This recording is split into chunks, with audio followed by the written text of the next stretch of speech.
Hello, this is Yanis Varoufakis with a message from DiEM25.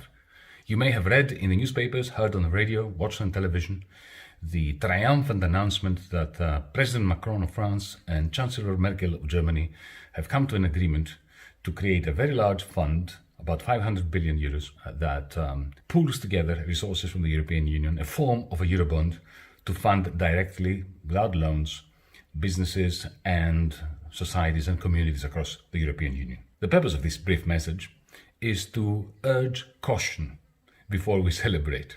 First, let's not forget Messenberg, the castle in Brandenburg, where Macron and Merkel met in June 2018 to announce triumphantly another initiative, the creation of a fiscal union in the Eurozone, the creation of a common budget for the Eurozone member states. What happened to that? Nothing.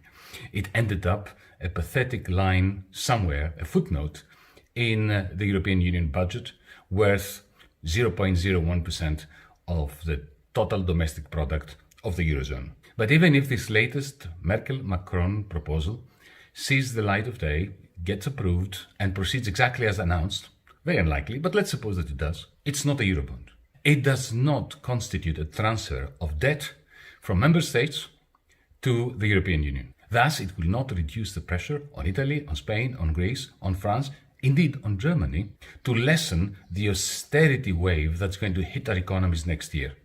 As for the support that companies are going to receive, make no mistake, most of it is going to go to large companies.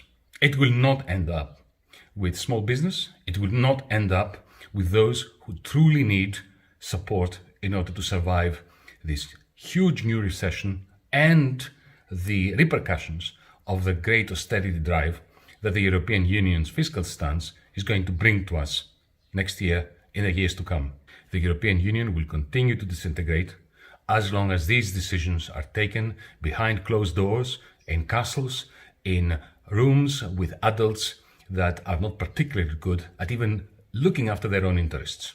DiEM25 is here with our proposals that would be therapeutic for the whole of Europe, that would unite Europeans and would reverse austerity for the many and socialism for the very few.